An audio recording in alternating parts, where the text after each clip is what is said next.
اعوذ باللہ من الشیطان الرجیم بسم اللہ الرحمن الرحیم۔ مولا کائنات حضرت امیر المومنین علی ابن ابی طالب علیہ السلام کے مجموعہ کلام نہج البلاغہ کے پہلے باب کا خطبہ نمبر 190 اور اس کا 7واں حصہ۔ مولا فرماتے ہیں تم جانتے ہی ہو کہ رسول صلی اللہ علیہ وآلہ وسلم سے قریب کی عزاداری اور مخصوص قدر و منزلت کی وجہ سے میرا مقام ان کے نزدیک کیا تھا۔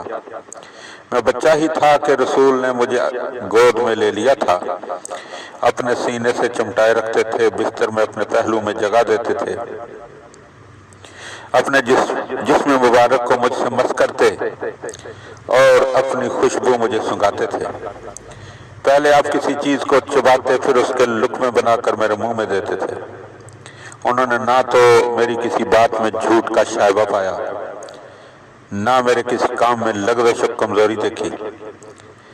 اللہ نے آپ کی دودھ بھرائی کے وقت ہی سے فرشتوں میں سے ایک عظیم المرتبت ملک روح القدس کو آپ کے ساتھ لگا دیا تھا، جو انہیں شب و روز بزرگ خصلتوں اور پاکیزہ سیرتوں کی راہ پر لے چلتا تھا، اور میں ان کے پیچھے پیچھے یوں لگا رہتا تھا جیسے اونٹنی کا بچہ اپنی ماں کے پیچھے۔ آپ ہر روز میرے لیے اخلاق حسنہ کے پرچم بلند کرتے تھے اور مجھے ان کی پیروی کا حکم دیتے تھے، اور ہر سال کوہ ہرا میں کچھ عرصہ قیام فرماتے تھے، اور وہاں میرے علاوہ کوئی انہیں نہیں دیکھتا تھا۔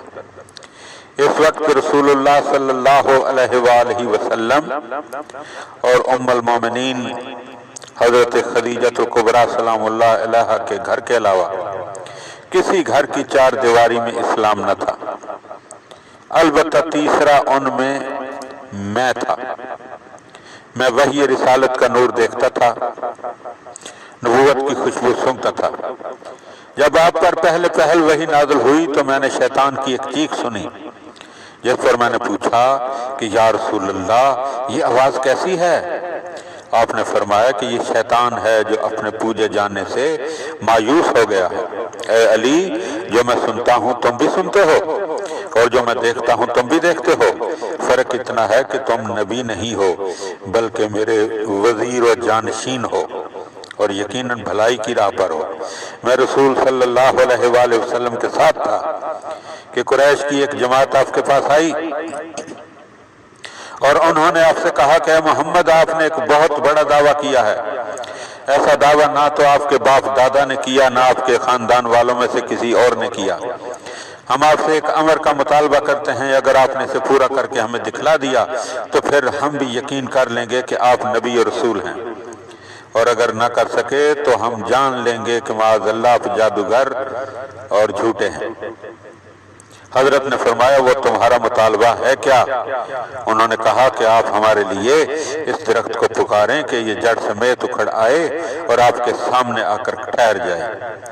آپ نے فرمایا کہ بلا شبہ اللہ ہر شے پر قادر ہے، اگر اس نے تمہارے لیے ایسا کر دکھایا تو کیا تم ایمان لے آؤ گے اور حق کی گواہی دو گے؟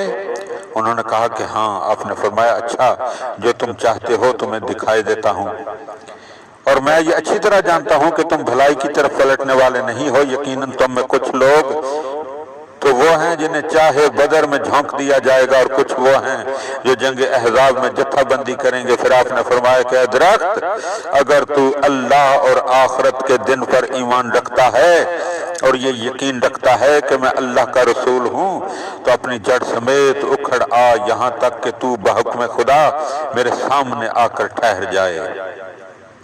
رسول اللہ کا یہ فرمانا تھا کہ اس ذات کی قسم جس نے آپ کو حق کے ساتھ مبعوث کیا ہے، وہ درخت جڑ سمیت اکھڑ آیا، اس طرح آیا کہ اس سے سخت کھڑکھڑاہٹ اور پرندوں کے پروں کی پھڑپھڑاہٹ کی سی آواز آتی تھی، یہاں تک کہ وہ لچکتا جھومتا ہوا رسول اللہ صلی اللہ علیہ وآلہ وسلم کے روبرو آ کر ٹھہر گیا، اور بلند شاخیں ان پر اور کچھ شاخیں میرے کندھے پر ڈال دی، اور میں آپ کی دائیں جانب کھڑا تھا۔ جب قریش نے یہ دیکھا تو نخوت و غرور سے کہنے لگے کہ اسے حکم دیں کہ آدھا آپ کے پاس آئے اور آدھا اپنی جگہ پر رہے۔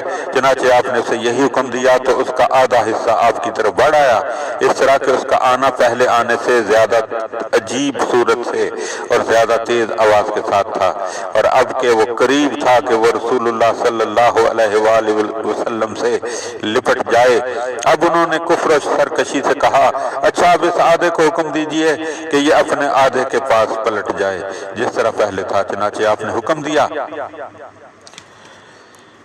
اور وہ پلٹ گیا۔ میں نے یہ دیکھ کر کہا، لا الہ الا اللہ، اے اللہ کے رسول، میں آپ پر سب سے پہلے ایمان لانے والا ہوں اور سب سے پہلے اس کا اقرار کرنے والا ہوں کہ اس درخت نے بحکم خدا آپ کی نبوت کی تصدیق اور آپ کے کلام کی عظمت و برتری دکھانے کے لیے جو کچھ کیا ہے وہ واقعی امر واقعی ہے، کوئی آنکھ کا پھیر نہیں ہے۔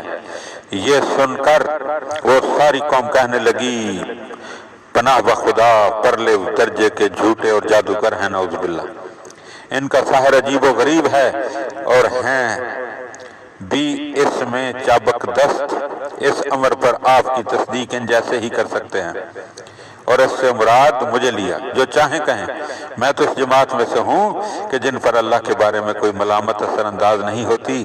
وہ جماعت ایسی ہے کہ جن کے چہرے سچوں کی تصویر اور جن کا کلام نیکوں کے کلام کا آئینہ دار ہے۔ وہ شب زندہ دار، دن کے روشن مینار خدا کی رسی سے وابستہ ہیں۔ یہ لوگ اللہ کے فرمانوں اور پیغمبر کی سنتوں کو زندگی بخشتے ہیں، نہ سر بلندی دکھاتے ہیں، نہ خیانت کرتے ہیں اور نہ فساد پھیلاتے ہیں۔ ان کے دل جنت میں اٹکے ہوئے اور جسم اعمال میں لگے ہوئے ہیں۔